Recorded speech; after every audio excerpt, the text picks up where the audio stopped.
Et l'habitude est un ennemi de taille, mes chers amis. La Gemara Gittin, elle nous rapporte, Gittin Nun Vav 56b, elle raconte que lorsque Titus avait détruit malheureusement et conquis Jérusalem, il mit le feu dans le deuxième temple. Et cet homme, il était gonflé d'orgueil et d'arrogance, et il parle à ses amis, il leur dit, mes chers généraux, vous savez, aujourd'hui, c'est un grand jour de fête, et vraiment, il parlait avec arrogance. Et lors de son retour vers Rome, une tempête menaçait de faire chavirer le bateau, le navire, etc. Et c'est à ce moment-là, Titus, il dit aux généraux et à tout le monde, et indirectement, il s'adresse à Kadosh Baruch Hu, et il dit avec insolence, et il dit, on dirait que Dieu s'attaque, le Dieu d'Israël, s'attaque seulement là où il a la force. C'est où? Dans la mer. C'est là où il a tué Pharaon, c'est là où il a tué Sisra, et donc, qui viennent sur la terre ferme, et puis on va voir, moi Titus, et il commence à parler avec arrogance, chutzpah, c'était incroyable. À ce moment-là, la Gemara nous raconte qu'une voix céleste s'est fait entendre et qui lui dit Racha ben Racha, mécréant, fils de mécréant. Tu sais, je vais t'envoyer pas le gibor, un lion ou bien un gibor, je sais pas, giborimni. Je vais t'envoyer une toute petite créature et tu vas voir cette créature, qu'est-ce qu'elle va te faire. C'est sûr que Titus, il dit, moi, je suis invincible. Et il va sur la terre ferme et il dit, qui peut se mesurer à moi en sortant son épée? Lorsque Titus, il débarque, à Kadosh Baruch Hu, qu'est-ce qu'il fait? Il commence à faire venir un tout petit insecte. Et cet insecte, il commence à tourner, bzzz, et d'un coup, il rentre, comme vous le savez tous, dans le nez, à l'intérieur du nez de Titus. Et l'insecte, il était très bien là-dedans, dans son nez, et il commence à ronger le cerveau de Titus. Écoutez ce que nous dit le Talmud. Le Talmud nous raconte qu'un jour, Titus, qui en avait marre, il avait cet insecte qui lui rongeait le cerveau et qui lui faisait des acouphènes, pire que des acouphènes, du matin jusqu'au soir. Alors un jour, il s'est promené et il passa vers un endroit où il y avait des forgerons. Et à ce moment-là, il a remarqué que l'insecte s'est arrêté. Il s'est dit, wow! Et pourquoi ils se sont arrêtés? Il s'est arrêté parce que l'insecte a commencé à avoir peur des coups et d'un coup, il s'est arrêté de ronger le cerveau de Titus. À ce moment-là, Titus, il s'est dit, wow! J'ai trouvé la combine. C'est sûr qu'il fut soulagé et il a décidé de placer des forgerons à ses côtés. C'est sûr, il devait avoir une tête comme ça. Et pourquoi il a mis des forgerons? Afin qu'il puisse taper constamment et avec les coups que l'insecte puisse être effrayé et qu'il puisse rien lui faire. Très bien. Titus était content. Ce stratagème dura 1 mois et demi. Au bout d'1 mois et demi, devinez ce qui s'est passé. Vous avez tous deviné. Qu'est-ce qui s'est passé à ce moment-là? L'insecte arrêta d'avoir peur et il a recontinué à grignoter le cerveau et ceci jusqu'à la mort de ce rachat, de cet impie, Titus. Parce qu'il faut savoir que si Titus il a réussi ce qu'il a réussi, c'est parce qu'il était l'envoyé de Dieu, il était l'instrument d'Akadosh Baruch Hu. Mais il faut savoir, c'est parce que nous n'étions pas à la hauteur, nous n'étions pas zakai pour avoir le temple, apte à recevoir le temple. Donc Hachem, il a pris un outil et ça, il l'a utilisé. Mais que de là, que Titus pense qu'il est au-dessus de Dieu et puis qu'il devient un Dieu, ce qui se passait souvent à l'époque, ça c'est négatif. Et donc, pourquoi je vous raconte cette histoire, à votre avis?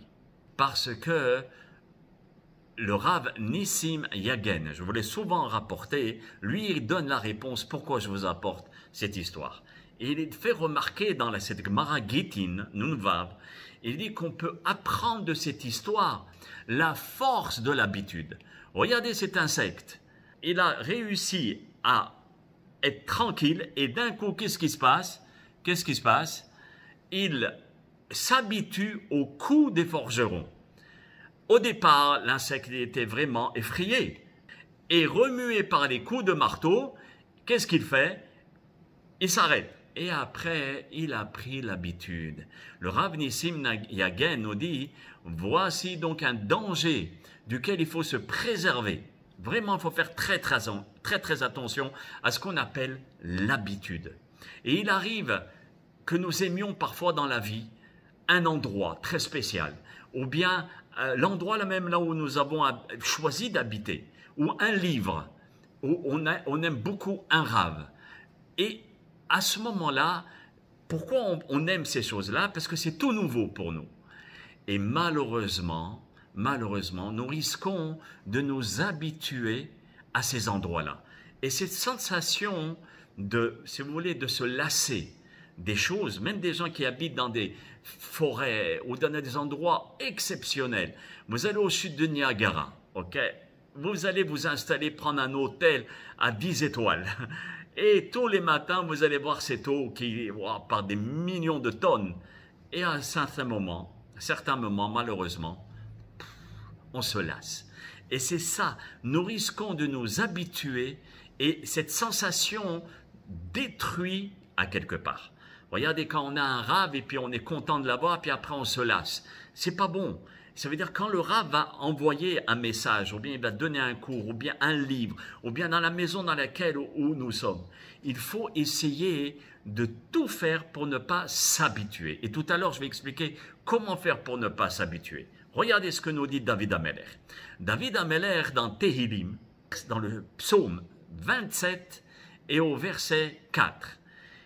David Ameler, il demande à Kadosh Baruch Hu une prière que nous récitons tous le jour de Rosh Hashanah, de Yom Kippour, et on dit Ahad sha'alti met Adonai ota avakesh. Une requête, je te demande à Kadosh Baruch Hu. Qu'est-ce qu'il demande? Shivti bevet Hashem kol yemechayai.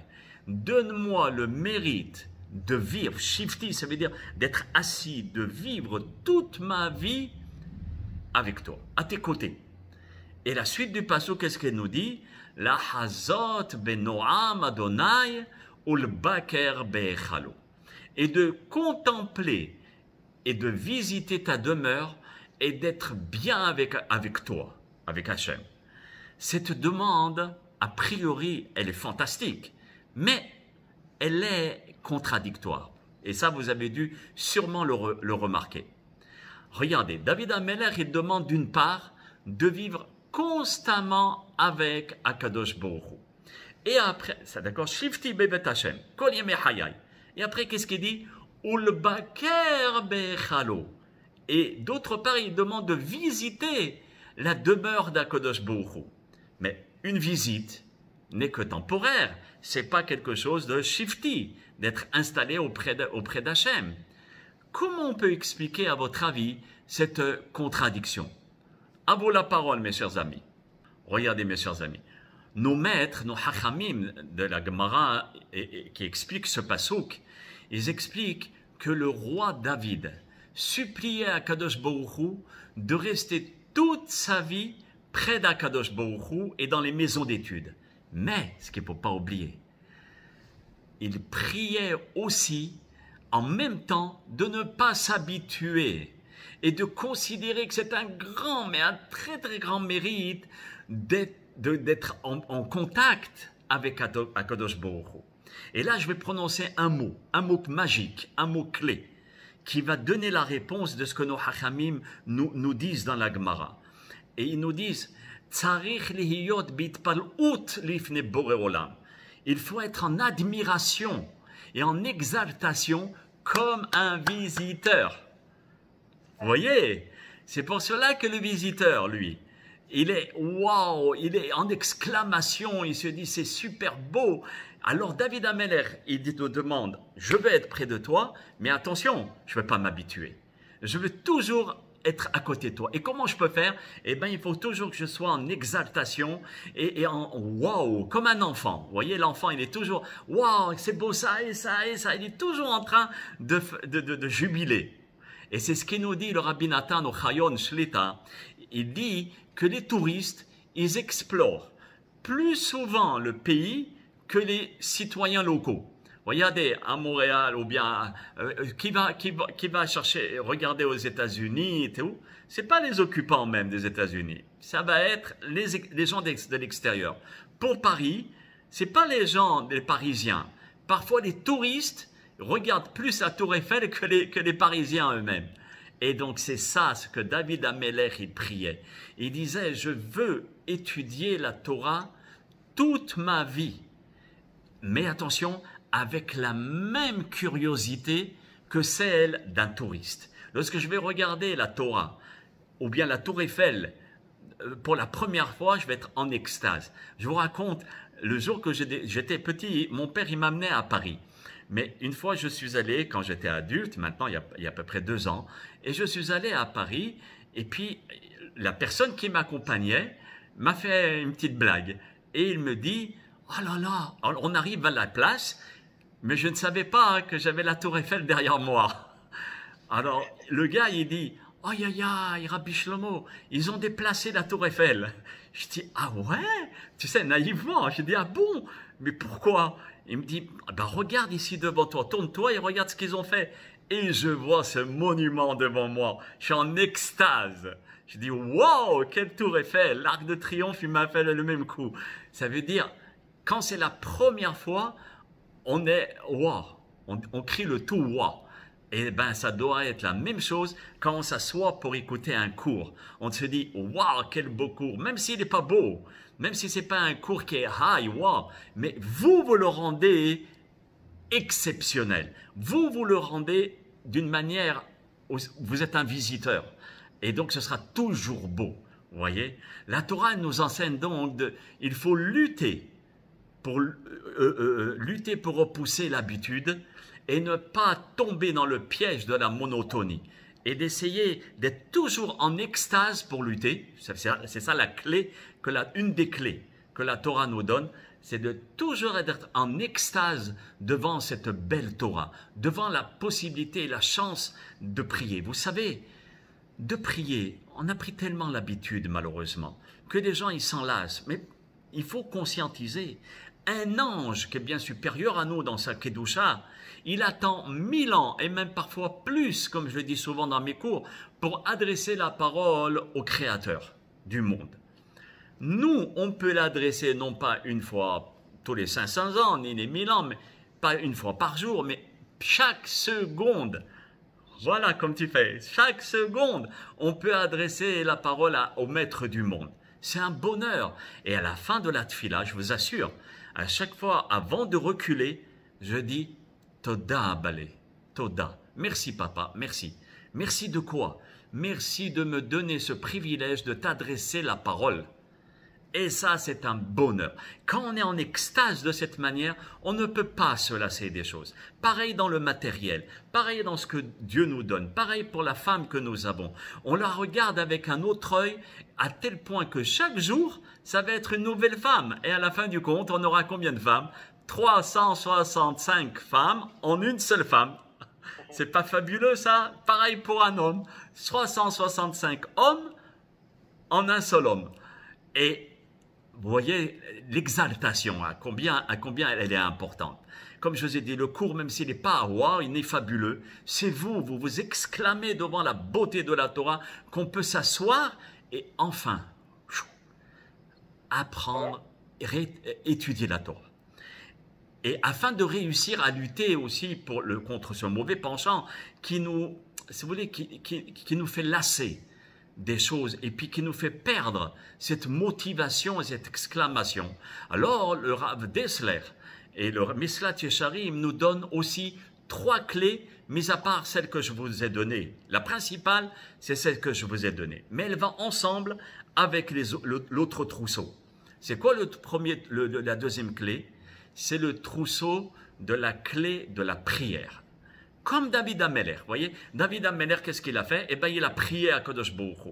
Pareil, nous, on prie à Hachem pour ne pas qu'on se lasse de ce qu'il nous donne et de ce que l'on fait.